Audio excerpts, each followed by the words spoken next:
There was great panic in the zoo, as the new white tiger had been extremely ill for more than a few days. The vet had already examined the tiger several times, but couldn't pinpoint the cause, until one of the zookeepers who worked closely with the tiger made a crazy proposal. Everybody had called zookeeper Marcus crazy when he tried to provide his explanation for the tiger's apparent strange illness. It just seemed so extremely unlikely to the point that it was laughable. But luckily, Marcus did not need to approval of the zoo to have his theory tested. The checkup was not without its risks whatsoever, but both Marcus and the vet did not care. All they had on their mind was the health of this very special animal. Marcus had been absolutely right all along. It was unbelievable. Tears were streaming down his face. The poor animal. She had endured this for far too long already. It was big news when the zoo announced that they acquired a rare white tiger for their zoo. This was not an animal people could go and see anywhere, so the zoo expected that it would draw people from all over the country with this amazing addition to their animal family. The zoo had spared no expenses in building the best possible habitat for the animal. They wanted to avoid any activists claiming they should not have this animal or that it should be out in nature. From the moment that the animal arrived at the zoo, the zookeepers assigned to work with the animal felt like there was something wrong with the animal. It barely walked around and mostly slept in its new habitat. The animal seemed to only get worse over the next couple of weeks. Without a clear diagnosis, there was not much the zoo could do. They had contacted multiple experts to check the animal, but none of them seemed to be able to come up with a conclusive answer. Zoo was starting to get very desperate, and then, out of almost nowhere, the tiger did something that none of them had seen coming. It was seemingly the first time the tiger had a burst of energy. Marcus expected that she might just be really thirsty or something, but instead of drinking the water at the habitat's pond, the white tiger would actually do the opposite. It started to projectile vomit out all of the water it had just drank. Marcus had never seen something like this before, and it worried him greatly. Up until now, no zookeeper or vet had been able to get close to the tiger to really do a thorough checkup of the animal.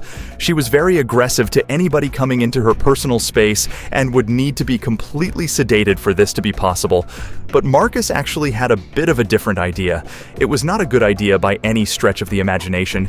He wanted to attempt to bond with the sick white tiger and quickly got into her cage. It was still early in the morning, so there were no other zookeepers or visitors nearby to stop him. The white tiger was testing near the water's edge, and Marcus slowly and carefully approached the animal. It was clear that was dead tired from the ordeal she had just gone through, as she only noticed Marcus when he got really close to her. Marcus knew the power of voice, the tone, the pitch, the cadence, and used his to soothe the wary heart of the great feline. He spoke in soft whispers, his words less important than the gentle rhythm they carried. "You're safe," his low voice threading through the bars of the enclosure like a comforting breeze.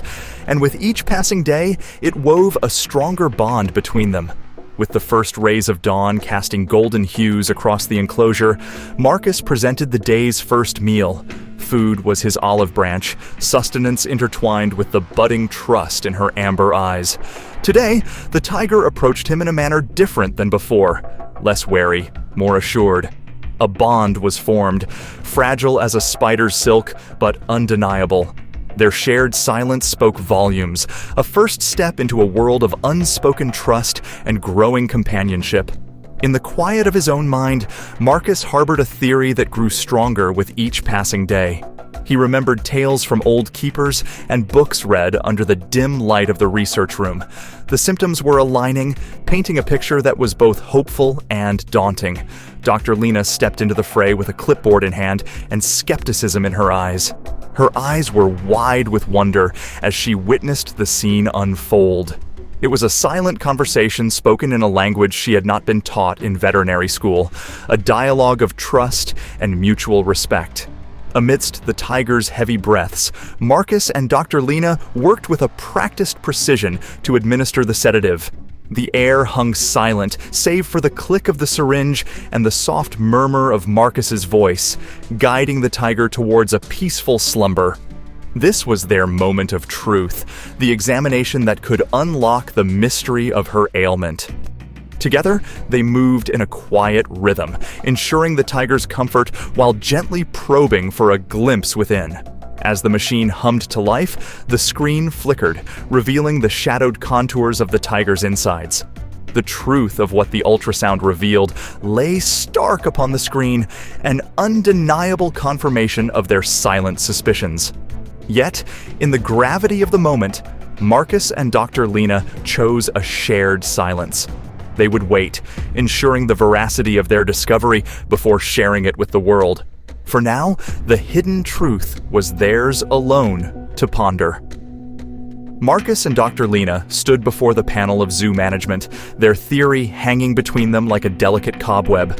Without the concrete evidence of the ultrasound results to present, their words seemed to dissolve into the air, met with furrowed brows and skeptical stares. The air in the laboratory was thick with anticipation as the final test results flickered onto the screen. Marcus and Dr. Lena leaned in, eyes scanning the definitive proof of the tiger's condition. The pregnancy was confirmed, a triumph that resonated deep within Marcus's soul, vindicating his instincts and observations. In the reflective quiet after the flurry of activity, the zoo staff gathered to acknowledge the success born from Marcus's unconventional approach. It was an unlikely triumph, one that had defied traditional methods and expectations. There was a sense of awe at how deeply Marcus had understood the tiger, how his intuition had led to a positive outcome against the odds.